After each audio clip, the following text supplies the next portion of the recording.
ஊடக நண்பர்கள் அனைவருக்கும் முதற்கண் வணக்கமும் நன்றியும் மகிழ்வுடன் தெரிவித்துக் கொள்கிறோம். 32 ஆண்டு கால மறுமலை திராவிட முன்னேற்றத்துடைய பயணம் முடிவுற்று தலைவர் வைகோ அவர்கள் தன்னுடைய மகன் துரைக்காக என்னை அரசியலிருந்து நீக்கியதற்கு பின்னால்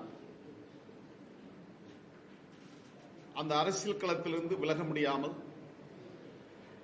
தொடர்ச்சியாக எந்த கொள்கைகளை இதுவரையில் நாங்கள் சொல்லி வந்தோமோ அந்த கொள்கையில் பயணப்படுத்துவதற்கு எங்கள் தோழர்கள் அனைவரும் கொண்டு திரண்டு நீதி கேட்டு உண்ணாநிலை அறப்போராட்டத்தை தலைநகர் சென்னை சிவானந்த சாலையில் ஆகஸ்ட் 2ஆம் தேதி நடத்தினோம்.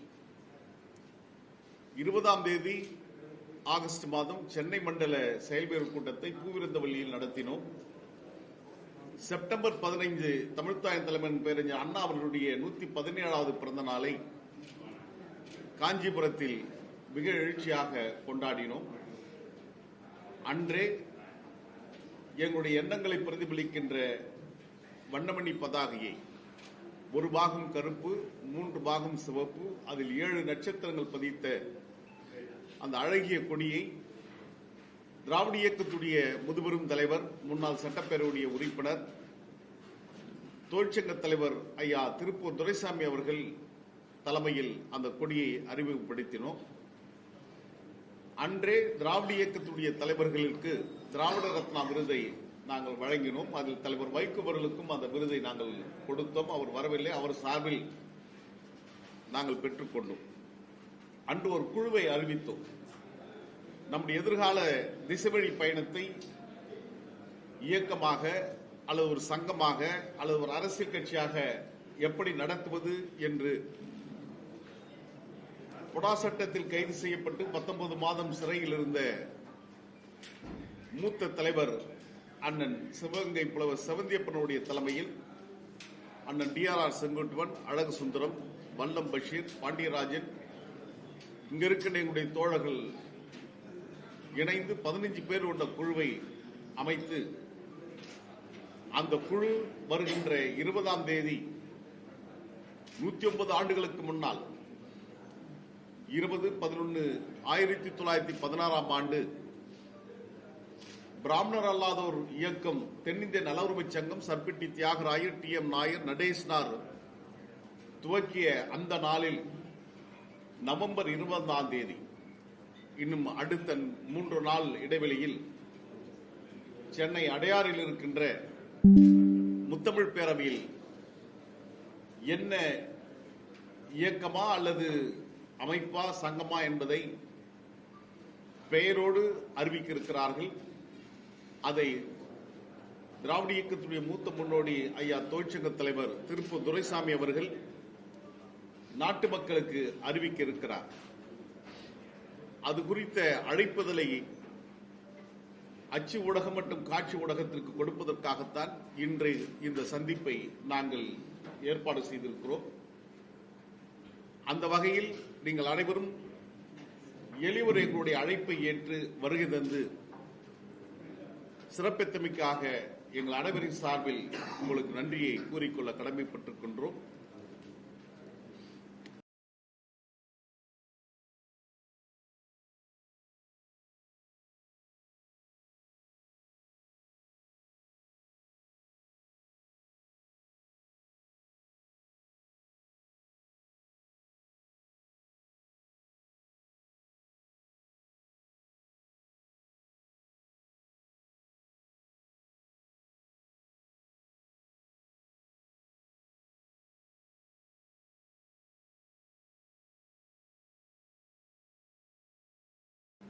எந்த பயணம் எப்படிப்பட்டது என்பதெல்லாம் 20ஆம் தேதி நாங்கள் ஒன்று திரண்டு எங்களுடைய அரசியல் திசைவழியை தீர்மானிக்க இருக்கிறோம். நாங்கள் ஒன்றும் மிட்டா மராசுகள் அல்ல. கனடா வங்கியிலோ அல்லது துபாயிலேயோ அல்லது இங்கிலாந்திலேயோ அல்லது பிற நாடுகளிலேயோ வங்கிகளில் இருப்பு வைத்து கோடிக்கணக்கான பணங்களை வைத்திருக்கின்ற துரைமார்களும் அல்ல. நாங்கள் நாங்கள் ஒரு சாதாரண எளிய குடும்பத்தை சார்ந்தவர்கள். Nations are renewed from the bottom, not from the top என்று சொல்லுவார்கள். இயக்கத்துடைய கட்டுமானங்கள் அடித்தட்டு மக்களால் தான் கட்டமைக்கப்படும் என்பது உளவியல் ரீதியாக உணர்ந்து கொள்ள வேண்டிய ஒன்று. அந்த உளவியலை உள்வாங்கி காலத்தாலும் சீலத்தாலும் புறக்கணிக்கப்பட்ட, ஒடுக்கப்பட்ட, பின்தங்கிய குடும்பத்தில் வந்திருக்கின்ற முதல் தலைமுறை அரசியல்வாதியாக இருக்கின்ற நாங்கள் இந்த களத்தில் உங்களுடைய பேராதரவை எதிர்பார்த்து, நாட்டு மக்களுடைய நல்லாதரவை எதிர்பார்த்து இந்த களத்தில் நாங்கள் நிற்கின்றோம். வாழ்த்து கூறுங்கள். வெற்றியை நோக்கி அல்லது போர்க்களத்தை நோக்கி நாங்கள் செல்கின்றோம். அரசியல் தேவை பிரச்சனைகள், அந்த பிரச்சனைகள் ஏராளமாக ஒன்றிய பாஜக அரசால் தமிழ் கூறும் நல்லுலகத்திற்கு வந்து கொண்டே இருக்கிறது. அதை எதிர்ப்பதற்கு, போராடுவதற்கு ஒரு சிப்பாய்களாக நாங்கள் களத்தில் எங்களை ஆகுதியிலாக்கி நின்று கொண்டிருக்கின்றோம் என்பதை முதற்கண் உங்களுக்கு நான் தெரிவித்துக் கொள்ள கடமைப்பட்டிருக்கின்றேன்.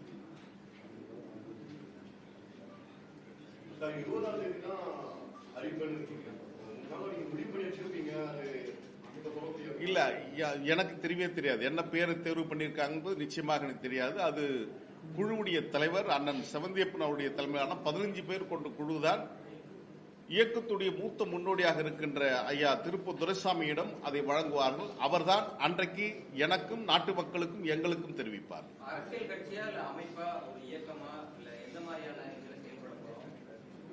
சங்கமா செயல்பட போறோமா, எந்த மாதிரி செயல்பட போறோம்? அரசியல் இயக்கமாக நிச்சயம் பணியாற்றுவோம் என்பதை முடிவு செய்திருக்கிறார்கள். கட்சியாக நம்ம அப்படியே எடுத்துக்கொள்ளலாம். இயக்கமாகவும் இருக்கலாம்.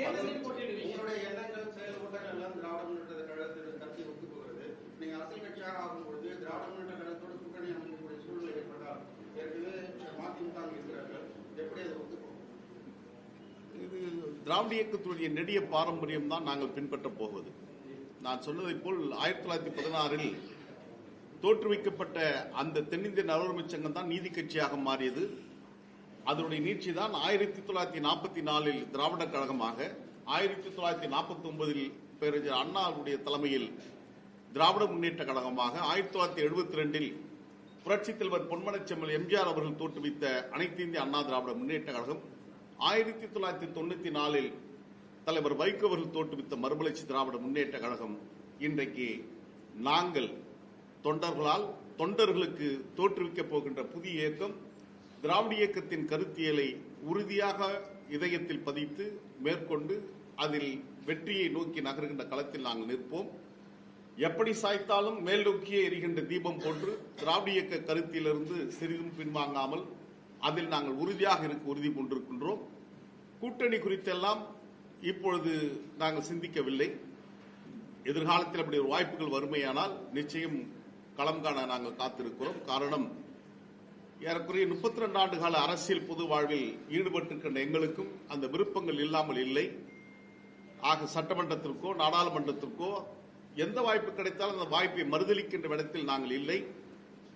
எங்களுடைய கட்சி ஏற்கனவே நாங்கள் இருந்த தலைவரோ அல்லது அவருடைய மகனோ 2 ஆண்டுகளுக்கு முன்னால் பேரறிஞர் அண்ணா பிறந்த நாள் விழாவில் நான் பெரியாரை போல் இருக்க விரும்புகிறேன் என்று சொல்லிவிட்டு, அதே பெரியார் பிறந்த செப்டம்பர் 17 நான் முடிவெடுக்க முடியாது, கட்சி தான் முடிவெடுக்கும் என்று சொல்லி அதை நோக்கி நகர்ந்து இன்றைக்கு அவர் நாடாளுமன்ற உறுப்பினராக இருக்கின்ற அந்த செய்கையெல்லாம் கண்முன்னால் விரிந்திருக்கிறது. ஆனால் இந்த எங்களுக்கு விருப்பங்கள் இருக்கிறது, விருப்பங்கள் இல்லாமல் இல்லை.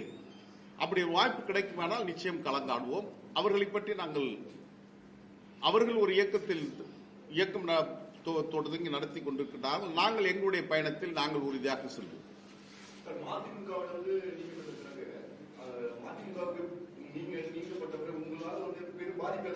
கட்சி சார்ந்த ஏதாவது, ஏன்னா வைகோ திமுக விலகிய பிறகு பெரும் பிரச்சனைகள் ஏற்பட்டது, பெரும் அலுவலக மாவட்ட செயலர்கள் எல்லாம் நடந்தது. நீங்க வந்த பிறகு அந்த மாதிரியான ஒரு சூழல் எதுவுமே ஏற்படுது.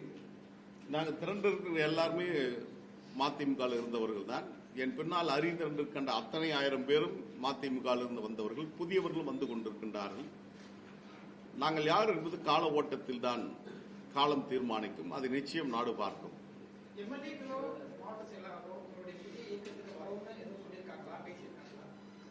இல்ல, அப்படி ஒரு எண்ணங்கள் இல்லை. இப்ப நேற்று கடந்த வாரம் கூட காவல்துறையை பணியாற்றி ஓய்வு பெற்ற ஒரு அதிகாரி கூட எங்களுடன் இணைந்து விரும்புகிறார். அதே போன்று பல்வேறு குழுக்கள், அமைப்புகள், சங்கங்கள் எங்களுடன் இணைந்து பணியாற்ற விரும்புவதாக சொல்லிக் கொண்டிருக்கின்றார்கள். 20ஆம் தேதிக்கு பின்னால் பெரிய மாற்றங்கள் நிச்சயம் நிகழும் என்பது உறுதியாக சொல்லலாம். சார், ஒரு காலத்துல அரசியல்ல எங்களுடைய வாரிசுகள் வராது அப்படின்னு சொல்லிட்டு இருந்தவங்க ஒரு சில பேரு. அதே மாதிரி அரசியலுக்கு இப்ப பாமக, மதிமுக, திமுக இது சார்ந்து நம்ம நிறைய விஷயங்கள் பார்த்திருக்கோம். ஆரம்பத்துல சொல்றாங்க, ஆனா அதுக்கு மாறுதா நடக்கும்போது மாற்று கட்சினா நிறைய கேள்விக்கு உட்படுறாங்க.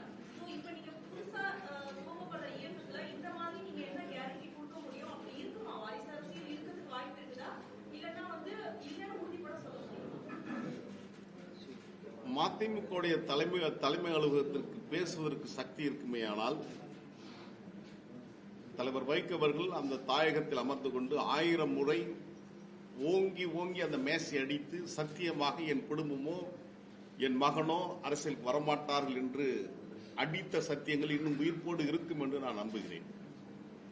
எங்களை பொறுத்தவரை அந்த எண்ணங்கள் எதுவும் எப்பொழுதும் இருக்காது. நிரந்தர பொதுச் செயலாளர், நிரந்தர பதவி என்பது இங்கு எப்பொழுதுமே இருக்கப் போவதில்லை.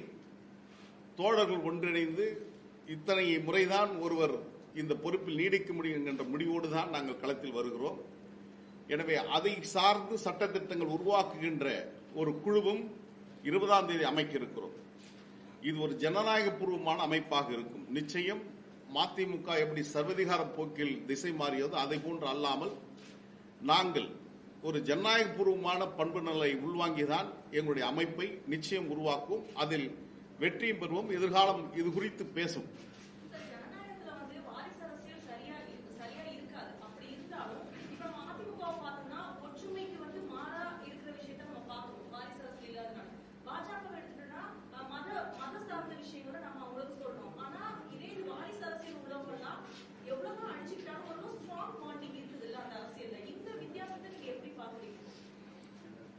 ஒரு இயக்கம் என்பது ஒரு இன்ஸ்டிடியூஷனாக மாறுகின்ற போது அதிலிருந்து அந்த இணைப்பு நீங்க சொல்வதை போல் இருப்பது உண்மைதான். ஆனால் ஒரு ஜனநாயக அமைப்பில் அப்படிப்பட்டது ஆரோக்கியமான ஒன்று அல்ல என்பதுதான் உளவியல் ரீதியாக நாம் புரிந்து கொள்ள வேண்டிய ஒன்று.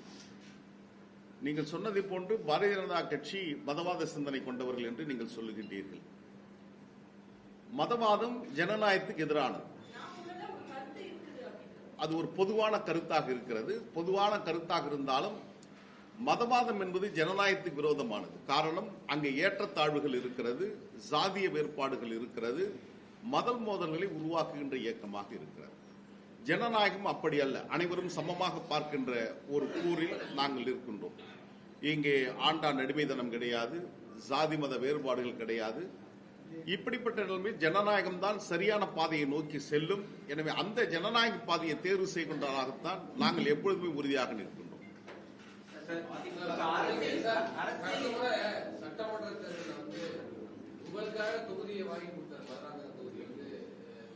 நிச்சயமா வாங்கி கொடுத்தார்.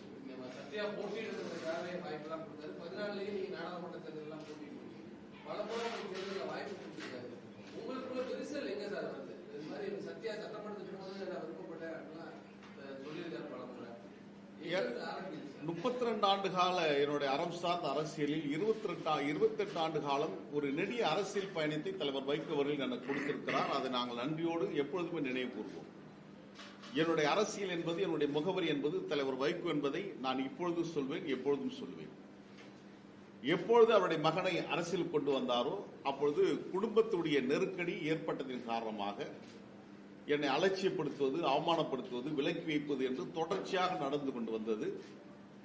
மகன் குறைந்தபட்ச ஜனநாயக பண்பு நலன் இல்லாதவர், அரசியல்படுத்தப்படாதவர், வலதுசாரி கார்பரேட் சிந்தனை கொண்டவராக நாக்பூர் ப்ராடக்ட் போன்று அவர் இங்கே செயல்பட்டுக் கொண்டிருக்கிறார். எனவேதான் எல்லா நிலையிலும் பாரதிய ஜனதா கட்சி சார்ந்தே அவருடைய நடவடிக்கைகள் அமைந்திருக்கிறது என்பது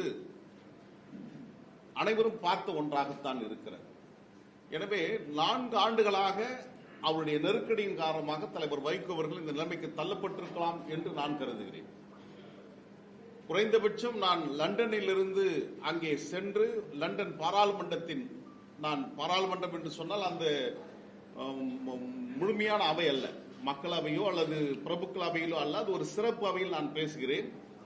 அடுத்து ஈழத்தமிழுக்கு சொந்தமான 108 ஏக்கரில் வாங்கி இருக்கின்ற உலகத்தமிழ் வரலாற்று வளாகத்தில் கட்சி வேட்டி கட்டி கருப்பு துண்டு போட்டு தலைவர் வைகோ அவர்களை நான் அங்கே பிரதிபலிக்கிறேன் என்று அங்கிருப்பவரும் சொன்னார். தலைவர் வைகோ குறித்து நான் பேசியிருக்கிறேன். அவர் செய்திருக்கின்ற ஈழத்தமிழர் போராட்டங்களை பற்றி பேசியிருக்கிறேன். இதே பாராளுமன்றத்தின் சிறப்புவையில் எங்கள் தலைவர் வைகோ பேசியிருக்கிறார் என்பதையும் நான் பேசியிருக்கிறேன்.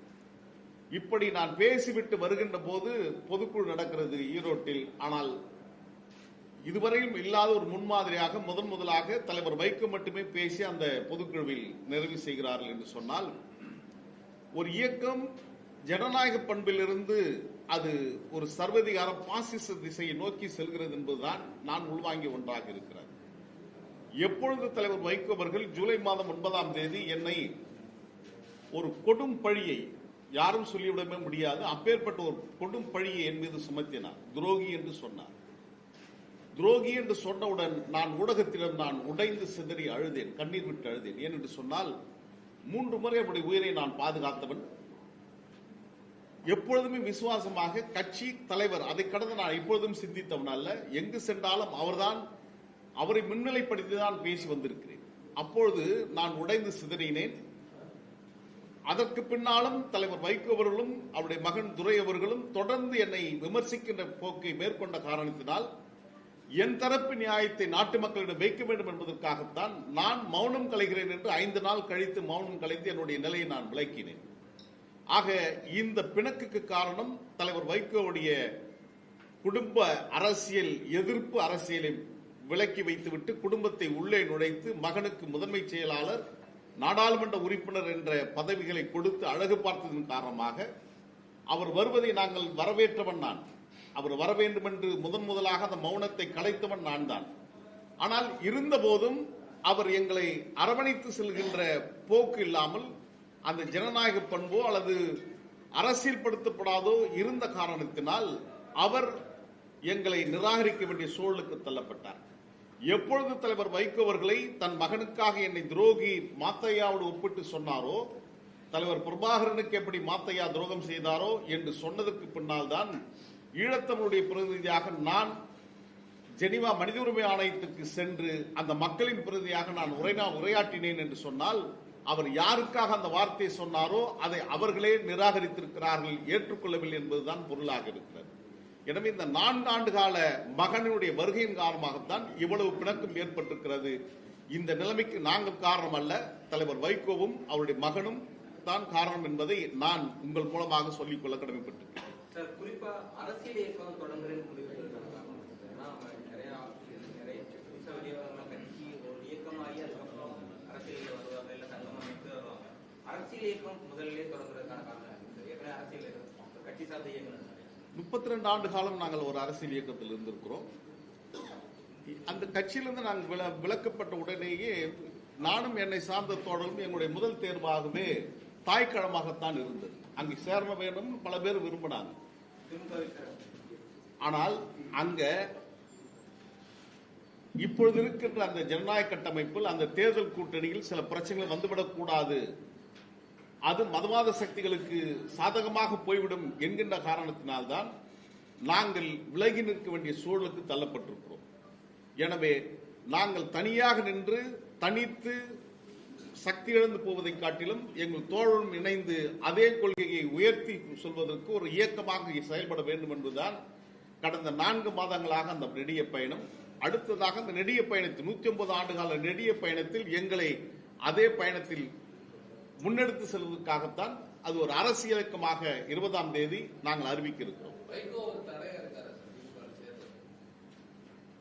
குறைந்தபட்சம் கடைசியாக திருப்பூரை சேர்ந்த பல்லடத்தில் போட்டியிட்ட முத்துரத்னம், அவர் ஏற்கனவே திமுக 2021 நானும் அவரு, அண்ணன் பூமிநாதன் அவர்கள், வழக்கறிஞர் சின்னப்பா அவர்கள், டாக்டர் ரகுராமன் அவர்கள், டாக்டர் சதன் திருமலைக்குமார் 6 பேரையும் மறுமலர்ச்சி திமுகவுடைய தலைமை கழகத்தில் என்னுடைய பொறுப்பை ராஜினாமா செய்து தலைவர் வைகோவிடம் கொடுத்துவிட்டு அங்கிருந்து எங்களை தலைவர் வைகோ தான் அறிவாலயம் சென்று அறிவாலயத்தில் தளபதியிடம் எங்களை ஒப்படைத்து எங்களை திமுகவுடைய உறுப்பினராக்கி, அதற்கு பின்னால் நாங்கள் போட்டியிட்ட தொகுதிகளில் எங்களுக்கு திமுக சின்னம் ஒதுக்கப்பட்டது என்று சொன்னால் நாங்கள் திமுக உறுப்பினர் ஆகணும்.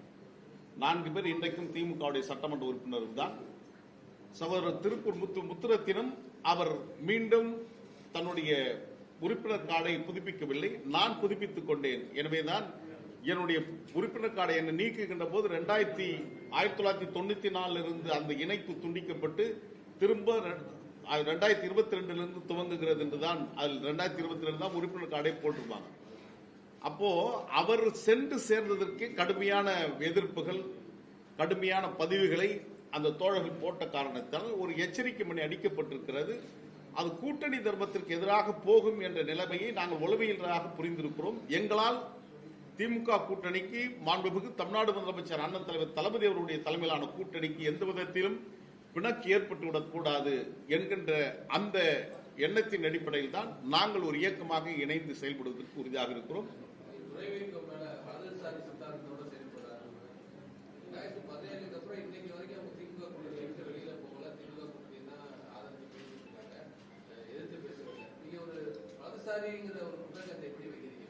இல்ல, அவர் எப்பொழுது தன்னுடைய சிந்தனைகளை மாற்றி பெரியாரோடு ஒரு கடவுளை ஒப்பிட்டு பேசுவது, அவர் தொடர்ந்து அதே பாதையில் செல்வதெல்லாம் கண்கூடாக பார்க்க முடிகிறது.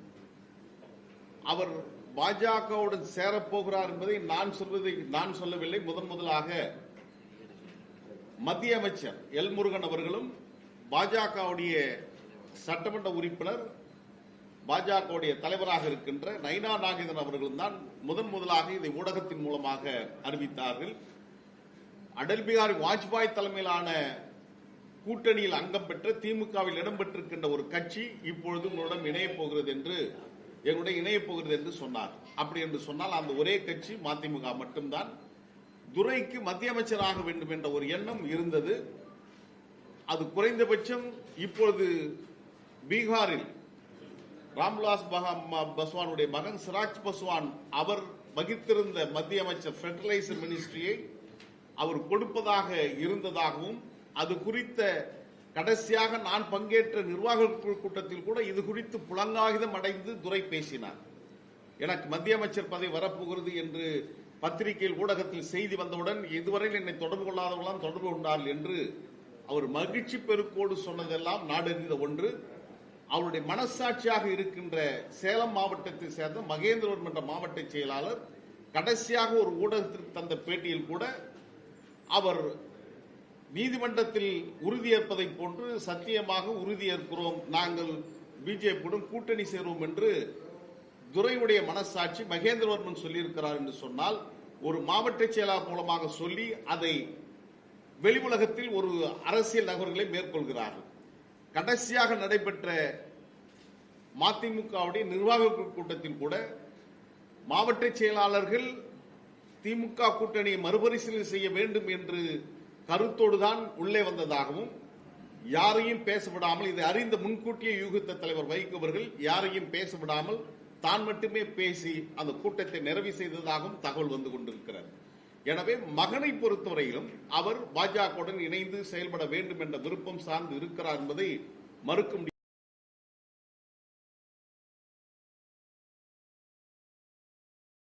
உளவியல் ரீதியாக அனைவரும் எங்களிடம் சொல்லுகின்ற செய்தியாகத்தான் இருக்கிறது.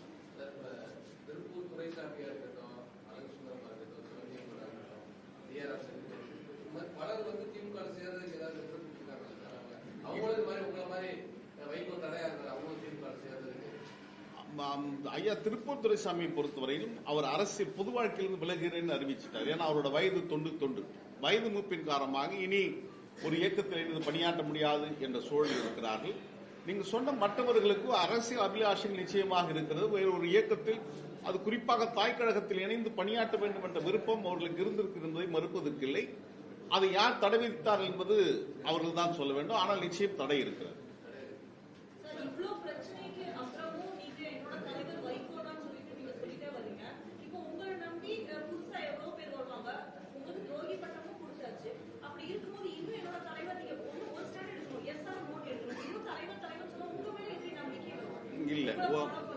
இல்ல, எனக்கு ஒரு பெற்றோர், தாய் தந்தையை போன்று, எனக்கு ஒரு ஆசிரியர் போன்று அரசியலில் தலைவர் வைகோ அவர்கள் தான் என்னுடைய அடையாளம் என்பதை நான் ஏற்கனவே தெளிவுபடுத்தியிருக்கிறேன்.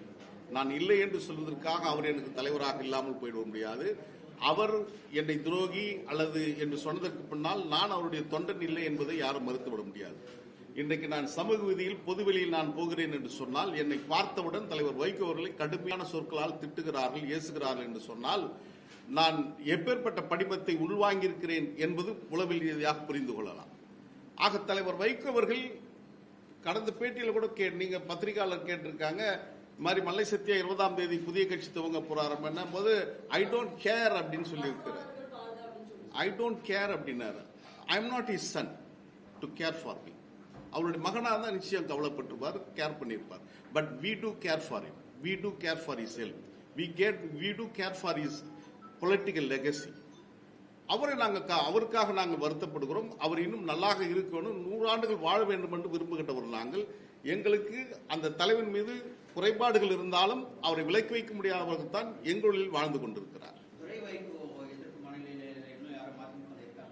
நிறைய பேர் இருக்காங்களே, நிறைய பேர் இருக்காங்க. குடும்ப அரசியலால் உங்களுக்கு மீதான பாதிப்புகள், விமர்சனங்கள் ஒப்பீட்டளவில் பாமகவில் காலனி குழுவாருக்கு ஏற்பட்டது மாதிரி ஒப்பிடலாமா? நீங்க பாமகவுடைய தலைவர் ஐயா மருத்துவர் ஐயா ராமதாஸ் அவர்கள் அதுல சிங்கம் போல எழுந்து நின்னார். குடும்பமா அரசியலானா எனக்கு அரசியல் தான் முக்கியம் சொல்லிட்டு மகனையே தூக்கி எறிகின்ற நிலைமைக்கு தள்ளப்பட்டார். அவர் தன்னுடைய மகன் அன்புமணி, டாக்டர் மருத்துவர் அன்புமணி அவர்களை அழைத்து வந்ததற்கு வருத்தப்பட்டதை போன்று நிச்சயம் ஒரு நாள் தலைவர் வைகோ அவர்களும் தன் மகன் அரசியல் வந்தது குறித்து வருத்தப்படுவார் என்பது கால கல்வெட்டாக இந்த மண்ணில் பதியும் என்பதை எழுதிக் கொள்ளுங்கள். வைகோ அரசியலுக்கு வரணும் அப்படின்னு சொல்லிட்டு வைகோவுடன் நிறைய முறை கூறியிருக்கேன் அப்படின்னு சொல்றீங்க. அந்த எண்ணமே உங்களுக்கு எதிராக திரும்பி இப்ப நீங்க அந்த கட்சியில நீக்கப்படுறதுக்கு காரணம் ஆமா, அது ஏன்னா தலைவர் வைகோவை பொறுத்தவரையில் மேடை தோறும் இந்த அரசியல் குறித்து பேசியிருக்கார். குடும்ப அரசியல், வாரிசு அரசியல் குறித்து பக்கம் பக்கமாக பேசியிருக்கிறார். பல மணி நேரம் இது குறித்து விவாதித்திருக்கிறார். அந்த தலைவர் அந்த முடிவை மீண்டும் எடுக்கின்ற போது அது விவாதிக்கப்படுகின்ற பொருளாக மாறுகிறது. அதுதான் இன்றைக்கு நாங்கள் செல்லுகின்ற இடத்துல, நான் மட்டுமல்ல, இங்க இருக்கின்ற யார் சென்றாலும் அவர்கள் மதிமுக என்றவுடன் தலைவர் வைகோ அவர்களை நிந்தனைக்குள்ளாக்கப்படுகிறார், கடுமையான விமர்சனத்துக்கு ஆளாக்கப்படுகிறார் என்று சொன்னால் அவர் தவறு செய்திருக்கிறார் என்பது சமூகம் உள்வாங்கியிருக்கிறது. எனவே அந்த தான் நானும் பாதிக்கப்பட்டிருக்கிறேன் என்பதில் நான் மறைப்பதற்கில்லை. நிச்சயமாக தலைவர் வைகோவுடைய மகனின் அரசியலுக்காகத்தான் நான் பலிகடாகப்பட்டிருக்கிறேன் என்பதில் மறைவில்லை.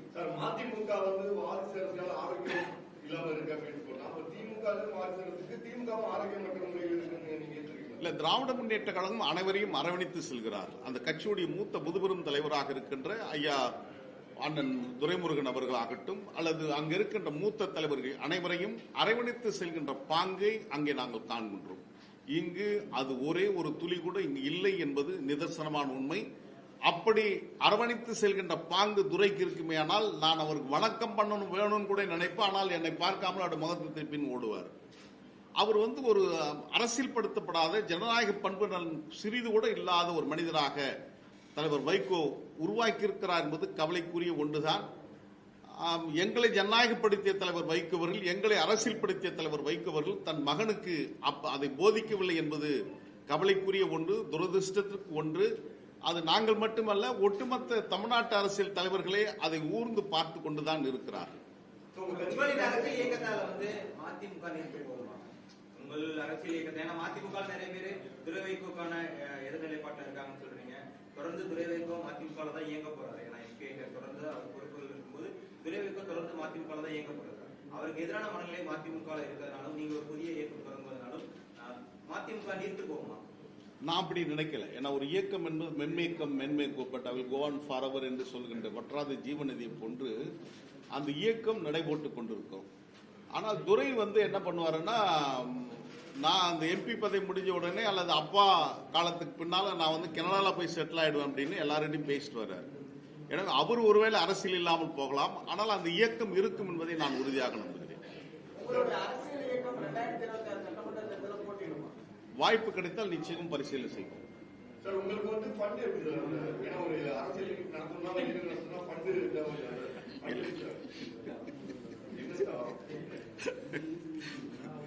ஏன்னா இன்னைக்கு நாளிதழ புரட்டினாலே பீகார் சட்டமன்ற தேர்தலில் 14,000 கோடி ரூபாய் வாக்காளர்களுக்கு பட்டுவாடா, 1,25,00,000 பேருக்கு 10,000 வீதம் பெண்களுக்கு கொடுத்திருப்பதாக செய்தியில் வந்திருக்கிறது. எனவே உங்களுடைய கேள்வி நியாயமானதுதான்.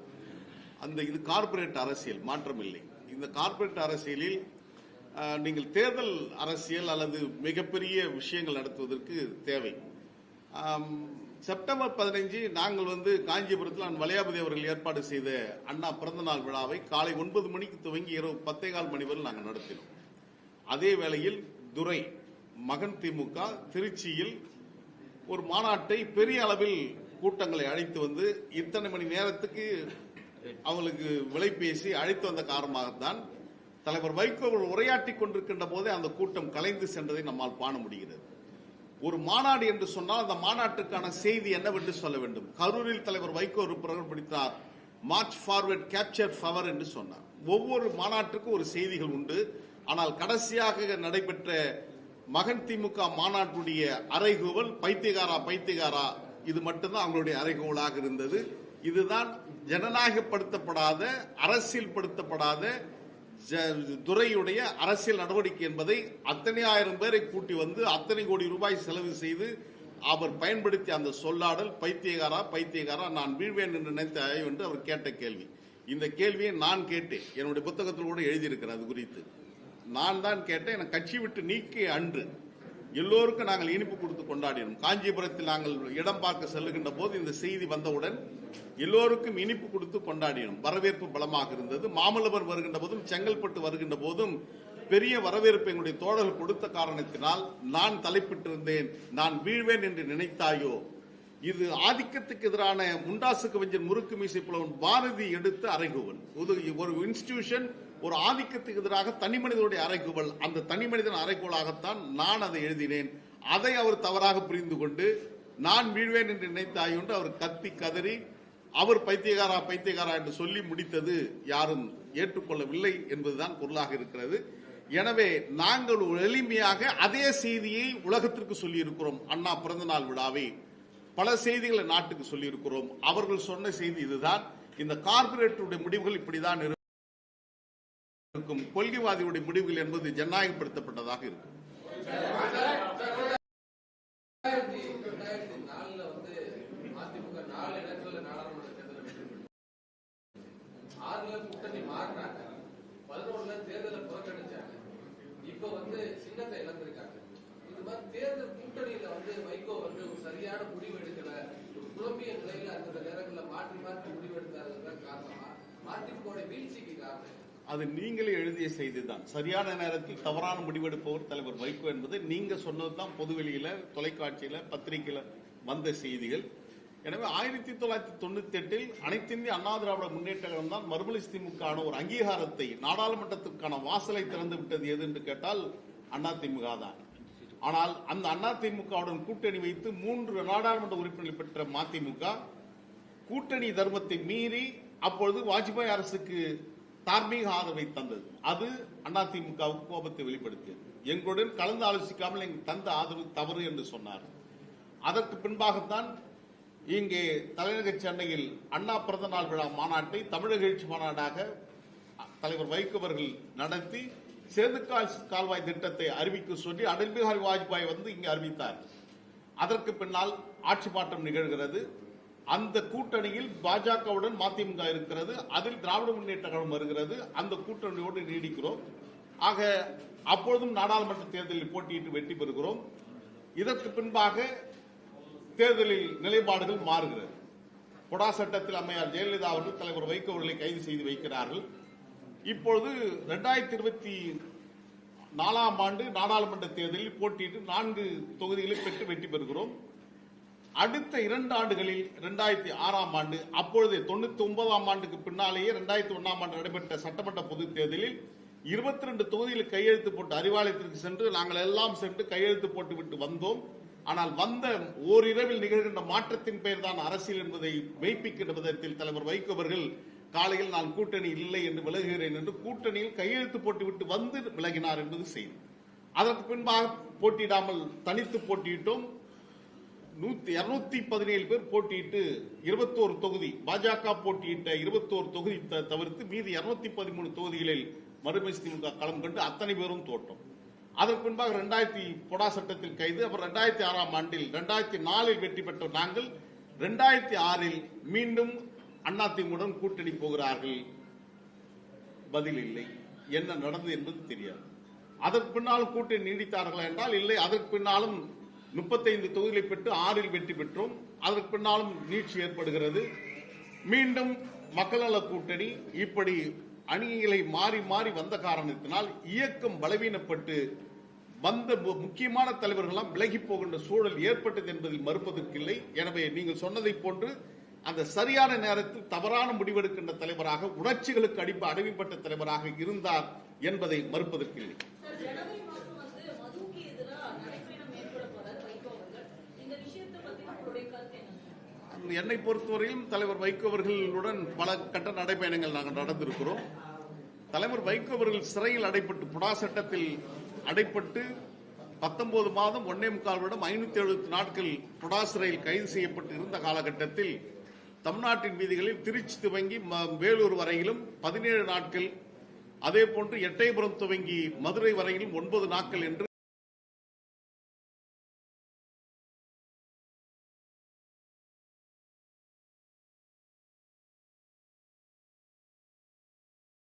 பல கட்ட நடைபயணங்கள் நடத்தினோம் தமிழ். ஆனால் இப்பொழுது எங்களுக்கு கிடைத்திருக்கிற செய்தி, நடைபயணத்தில் பங்கேற்கின்ற தோழர்களுக்கு ஒரு நாளைக்கு 1000 ரூபாய் வீதம் கொடுப்பதாக சொல்லப்பட்டதாக செய்தியில் வருகிறது. எனவே இந்த நிலைமைக்கு தள்ளப்பட்டது என்பது பரிதாபத்திற்குரிய ஒன்று.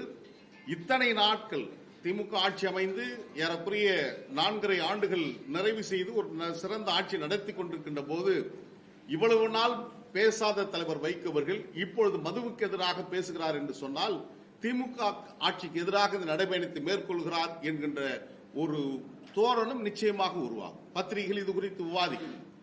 எனவே இது குறித்து நேரடியாக தலைவர் வைகோ அவர்கள் மாண்புமிகு தமிழ்நாடு முதலமைச்சர் அண்ணன் தலைவர் தளபதி அவர்களை சந்தித்து இந்த மது குறித்து ஏதாவது ஒரு முடிவெடுங்கள் என்று கூட கோரிக்கை வைத்திருக்கலாம். ஏன் நடைபயணம் போகிறார் என்று சொன்னால், கரைந்து காணாமல் போயிருக்கின்ற மதிமுக இருக்கிறது என்பதை உலகத்துக்கு காட்டுவதற்காக நடைபயணத்தை தான் இப்பொழுது பணத்தை செலவு செய்து நடத்துகிறார் என்பது நாங்கள் எங்களுடைய பார்வையில் பார்க்கிறோம்.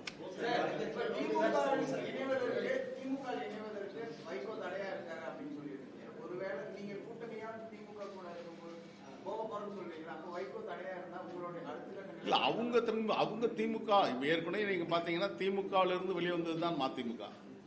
அந்த மதிமுகவை திமுகவுடன் கூட்டணி இருக்கின்ற போது நாங்கள் திமுக ஒரு நல்லாட்சி நடந்து கொண்டிருக்கிறது, மதவாத சக்திகளோடு எதிர்ப்புகள் கடுமையாக இருக்கிறது. இப்படிப்பட்ட காலகட்டத்தில் எங்களுடைய சக்திகளை விரயம் செய்ய வேண்டாம் என்ற அந்த எண்ண ஓட்டத்தில் தான் நாங்கள் அவருடன் இருக்க விரும்புகிறோம். திமுக தலைமையிலான கூட்டணியில் எங்களுடைய ஆதரவை நல்க இருக்கிறோம். அது காலம் என்ன சொல்ல போகிறது என்பது விரைவில் தெரியும். 2016 திமுக ஆட்சியில வரவிடாமல் இருப்பதற்கு தான் மக்கள் நல கூட்டணி உருவானது கருத்து. மக்கள் நல கூட்டணி உருவானது ஏதாவது ரகசியம் இருக்கா? நிறைய ரகசியங்கள் சொல்ல முடியாது. நிறைய ரகசியங்கள். கலைஞருக்கு பின்னாடி மு.க. ஸ்டாலின் திமுக தலைவராக வந்திருக்காரு. அது மாதிரி வைகோவுக்கு பின்னா அதுக்கப்புறம் துரை வைகோ மதிமுக தலைவராக இல்ல, அதை எல்லோரும் ஏற்றுக்கொண்ட ஒன்று. ஏன்னா அண்ணன் தலைவர் தளபதி அவர்கள் தன்னுடைய கால்சட்டை பருவத்திலிருந்து திராவிட முன்னேற்றத்தில் பணியாற்றியவர். மாணவர் மன்றத்திலிருந்து துவங்கி இளைஞரியாக பல்வேறு நிலையில் பொறுப்பு வகித்து அவர் அரை நூற்றாண்டுகளுக்கு மேலாக திராவிட இயக்க அரசியல் ஈடுபட்டுக் கொண்டு வருகிறார். அவருடைய வருகையே கண்டித்த தலைவர் வைகோ அவர்கள் ஏறக்குறைய 28 ஆண்டு காலம் எங்கே இருந்தார், என்ன பண்ணார் என்பதுக்கு தெரியாது. ஒரு கார்பரேட், அவர் குடும்பம் எல்லா குடும்பத்தெல்லாம் செட்டில் பண்ணிட்டு இப்போது நிறைவான வாழ்க்கை வாழ்ந்து கொண்டிருக்கின்ற போது இப்போது பாராசூட்ல அவர் உட்காந்துட்டு மேல இறங்கிட்டு 32வது படிக்கட்டில் மாடியில் இறங்கிட்டு நான் தான் அரசியல் தலைவர் என்று சொன்னால் அது ஏற்றுக்கொள்ள முடியாது என்பதுதான் பொருள். நாங்கள் 32 மாடியையும் நடந்தே ஒவ்வொரு படிக்கட்டாக ஏறி நாங்கள் 32வது மாடிக்கு வந்திருக்கிறோம். அவர் நேரடியா ஹெலிகாப்டர்லயோ அந்த பாராசூட்லயோ இறங்கி அவர் எங்களை நான் தான் தலைவர் என்று சொல்வதை ஒருபோது இதுக்கு 20க்குமான வேறுபாடுகள் இதுதான். இவர் அரசியல் படுத்தப்படாமல் எங்கேயோ வியாபாரம் பண்ணிட்டு இருந்தவர். குறிப்பாக சொல்லப்போனா ஐடிசி கம்பெனியில் சிகரெட் உள்ளிட்ட அந்த போதை வசதிகள்லாம் நடத்திட்டு இருந்தார். இன்னைக்கு அவரோட எல்லாத்தையும் குடும்பத்தை எல்லாம் நிறைவு செய்து விட்டு இப்பொழுது அரசியலுக்கு வருகிறார். நாங்க எங்க குடும்பத்தை விட்டுட்டு எங்களுடைய கை காசு செலவு செய்து எல்லாற்றையும் இழந்து கொண்டிருக்கின்ற போது இன்றைக்கு எங்களுக்கும் அவருக்குமான வேறுபாடு இதுதான். எனவே தலைவர் தளபதி அவர்கள் நெடிய அரசியல் பாரம்பரியம், இவருக்கு எந்த பாரம்பரியம் இல்லை, அரசியல் பாரம்பரியம் இல்லை என்பதுதான் எங்க குற்றச்சாட்டு. திமுக அதிமுக போன்ற ஒரு வலிமைமிக்க திராவிட கட்சிகள் உருவாவதற்கான வாய்ப்புகள் இல்லை. மாற்றாக திமுக மாற்றாக திராவிட கட்சிகள் அது காலம்தான் பதில் சொல்லணும். காலம்தான் பதில் சொல்லணும். கண்டிப்பா தவறு. இப்போ மாமல்லபுரம் பக்கத்துல, நம்ம கோவளம் பக்கத்துல கூட நேற்று முன்தினம் ஒரு விமானம் தவறா கீழே விழுந்துச்சு. பயிற்சி விமானம் தானே, இது பயிற்சி விமானிகள் தானே, துரையும் பயிற்சி விமானி போல்தான். அது மேல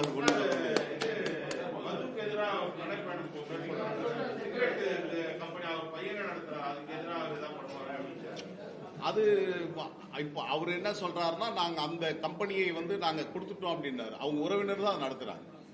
அவங்க உறவினர் தான் நடத்துறாங்க. இப்பொழுது கூட அதுல இருந்து வருகின்ற வருமானங்கள் அவங்ககிட்ட தான் இருக்கு. அது கோடிக்கணக்கான வருமானங்கள் வருகிறது. அதனால்தான் இப்போ என் பொருட்டு இப்ப நீங்க கேட்டீங்களே அரசியல் நடத்துறதுக்கு எங்கிருந்து பணம் வந்ததுன்னு இப்ப நீங்க கேட்கிற மாதிரி, அவர் காஞ்சிபுரம், நாங்க செங்கல்பட்டு மாவட்டத்தில் இருக்கிறோம். செங்கல்பட்டு மாவட்டத்திலேயே எனக்கு தெரிஞ்சு ஒரு 250 கோடி ரூபாய்க்கு அவங்களுக்கு சொத்து இருக்குது. ஹிரானந்தினில ஒரு மிகப்பெரிய அடுக்குமாடி குடியிருப்பு, பெரிய நட்சத்திர வெடி, ஏறக்குறைய அது ஒரு 5 கோடிக்கு மேல அப்பொழுதே வாங்கி இருக்கிறாங்க. அங்கிருந்து 3வது கிலோமீட்டர்ல ஒரு பெரிய அரண்மனை, 10 கிரவுண்ட்ல ஒரு கிரவுண்ட் 1.5 கோடி ரூபாய். அப்படின்னா என்னாச்சுன்னு பாருங்க. 10 கிரவுண்ட் 15 கோடி ரூபாயில 5 கோடி ரூபாய்க்கு பெருமானாலும் ஒரு அரண்மனை கட்டி இருக்கிறார். ஒரு அரசியல் தலைவன் என்று சொன்னால் அவருடைய கதவுகள், வீட்டின் கதவுகள் திறக்கப்பட்டிருக்கணும். ஆனா அவருடைய வீட்டை இப்ப போய் பாருங்க, சுத்தி மின்வேலி அமைக்கப்பட்டு அந்த 10 ஏக்கருக்கும் பெரிய பாதுகாப்போட செய்யப்பட்டு போன வாரம் பால் காட்சி நடந்திருந்து. யாரும் அழைக்கல, ஏன்னா அது வெளியே செய்தி வந்துடக்கூடாதுக்காக. எனவே அவர் துறையை பொறுத்தவரை இந்த நிலைமையில் தான் அவங்க போயிட்டு இருக்காங்க. அது குறித்து காலம் வரும், பேசுவதற்கு நிறைய இருக்குது.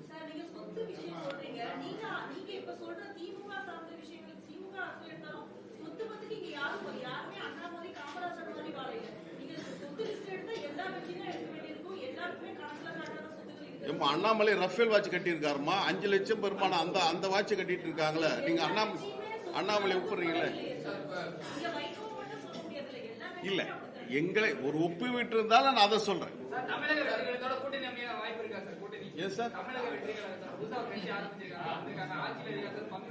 இல்ல இல்ல, நான் தமிழக வெற்றி கழகத்துடைய தலைவர் நடிகர் விஜய், அவர் பின்னால் ஒரு பெரிய கூட்டம் வந்து கொண்டிருக்கிறது. நான் வேண்டுவதெல்லாம் அந்த கட்சியுடைய முன்னணி தோழர்கள், தளபதிகள் இணைந்து அந்த கூட்டத்தை அரசியல் நெறிப்படுத்தப்பட வேண்டும், ஜனநாயகப்படுத்தப்பட வேண்டும். அவர்கள் இன்றைக்கும் ரசிகர்களாகவே இருக்கிறார்கள், ரசிக மனப்பான்மையோடு இருக்கிறார்கள். விஜய் வந்தால் ஒரு செல்ஃபி எடுத்துக் கொள்ளலாம், அவரை பார்த்தால் போதும் என்ற நிலைமைக்கு இருக்கின்ற அந்த கூட்டம் ஒரு அரசியல் ஜனநாயகப்படுத்தப்பட்டால் தமிழ்நாட்டுக்கு நல்லது. ஒரு காட்டாட்டு வெள்ளம் போல் வருகின்ற அந்த கூட்டத்தை கட்டுப்படுத்தி அவர்களை நெறிப்படுத்தினால் எதிர்கால தமிழ்நாட்டு அரசியலுக்கு, தமிழ்நாட்டுடைய ஜீவாதார உரிமைகளை வென்றெடுப்பதற்கு அது உதவியாக இருக்கும் என்பதை தாவேகா தலைவர் விஜய் அவர்களுக்கு என்னுடைய அன்பான வேண்டுகோளாக வைக்கிறேன். நன்றி. உங்களுக்கு அந்த அழைப்பது கொடுத்துறேன்.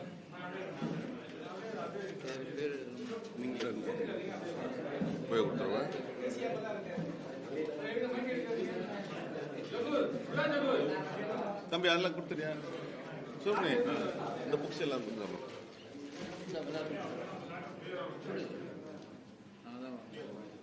அப்படியே கொடுத்துரு. ஜுகூர் பாய் வாட்ஸ்அப் என்ன கரெக்டா போச்சுன்னா அது மேடம் தானா? எது